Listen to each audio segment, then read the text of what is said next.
नमस्कार, मी करुणा ब्लॉगमध्ये तुम्हा सर्वांचं अगदी मनापासून स्वागत आहे। एका वेगळ्या ठिकाणी जाणार आहे, ते ठिकाण मी तुम्हाला आज दाखवणार आहे आणि तिथे मी कशासाठी जाते आणि काय करते तर ते मी तुम्हाला समोर व्हिडिओमध्ये सांगणारच आहे। पण त्याआधी चॅनलला सबस्क्राइब केलं नसेल तर चॅनलला सबस्क्राइब करा आणि माझे व्हिडिओ आवडल्यास व्हिडिओला लाईक करा, कारण या चॅनलवरती मी माझे डेली ब्लॉग तसेच स्किन केअर आणि हेअर केअर रुटीन शेअर करत असते। तर चॅनलला अवश्य सबस्क्राइब करा आणि व्हिडिओ आवडल्यास व्हिडिओला लाईक करा। तर आता बघा, मी जात असते एका ताईकडे। तर आता रोज दुपारी 4 वाजता जे आहे ती मी त्या ताईकडे जात असते। त्या ताईकडे मी जाते प्रिन्स कट ब्लाऊज शिकण्यासाठी आणि तेव्हाच बघा मी हे डिझाईनवाला ब्लाऊज शिवलेला आहे। गेले 1 महिना झालाय मी त्या ताईकडे क्लास लावलेला आहे।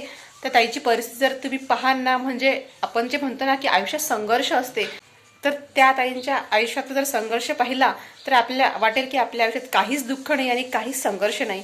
तर तुम्हाला मी त्या ताईचं घर वगैरे दाखवते, तर चला समोर व्हिडिओमध्ये भेटूया।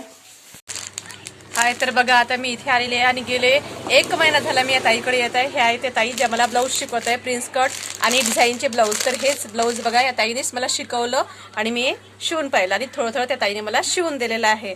तर मी तुम्हाला याच ताईबद्दल सांगितलं होतं आधी की या ताईच्या आयुष्यातला जर आपण संघर्ष पाहिला, यांचे कष्ट पाहिले, तर आपल्या आयुष्यात काहीच कष्ट नाही आहे, काहीच दुःख नाही, काहीच संघर्ष नाही असं वाटेल। बघा याचं घर बघा किती छोटंसं घर आहे आणि तेही यांनी जे सरकारी जागा असते त्यामध्ये एक छोटीशी रूम बांधलेली आहे। यांना एक मुलगी आहे 10वीला आणि एक मुलगा आहे 12वीला। हे 2 मुलं सांभाळणं सिंगल मदरसाठी हे खूप कठीण आहे आणि त्यांनी हे सगळं करून दाखवलं आणि खूप लहान लहान मुलं असतानापासून ते एकट्याच आपल्या मुलांना सांभाळत आहे।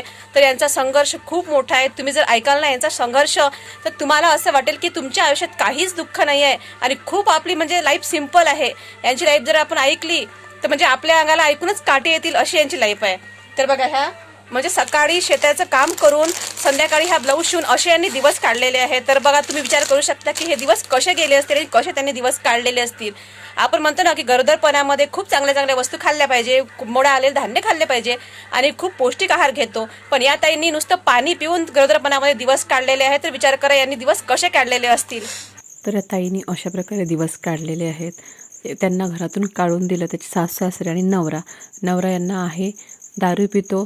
त्यांना आता गँग्रीन झाला, त्याच्यामुळे त्यांना पाय तोडलेला आहे आणि नवऱ्याने आणि त्याच्या आईवडिलांनी मिळून यांना घराच्या बाहेर काढलं, 2 लहान लहान मुलगा आणि मुलगी घेऊन। तेव्हा ताईकडे घर नव्हतं, तर बघा त्यांनी हे छोटंसं घर बांधलेलं आहे। आधी कुडाचं होतं आणि त्याला मग म्हणजे छोट्या छोट्या भिंती होत्या। ताईंनी मुलाचा सहारा घेऊन म्हणजे मुलांना वगैरे कामाला नेऊन थोडं थोडं हे घर बांधलेलं आहे। तर बघा या एका साईडला मशीन आहे त्यांची, त्या दिवसभर शेतात काम करत होत्या, मजुरी करत होत्या आणि रात्रीचं आपलं ब्लाऊज शिवायचं काम करत अशा ताईने दिवस काढलेले आहे। तर हे एक त्यांचं छोटंसं घर आहे। त्या चुलीवरच स्वयंपाक करायच्या, आत्तासुद्धा चुलीवर स्वयंपाक करतात। तर त्यांच्या मुलांनी बघा त्याच्यासाठी गॅस आणलेला आहे। तर एका छोट्याशा रूममध्ये येऊन त्यांचं एवढं सामान आहे, एका साईडने चूल आहे आणि एका साईडने गॅस आहे। तर असं आहे त्यांचं छोटंसं घर। यामागे खूप मोठा संघर्ष आहे। ह्या 6 महिन्याच्या असतानाच यांना यांची आई सोडून गेली।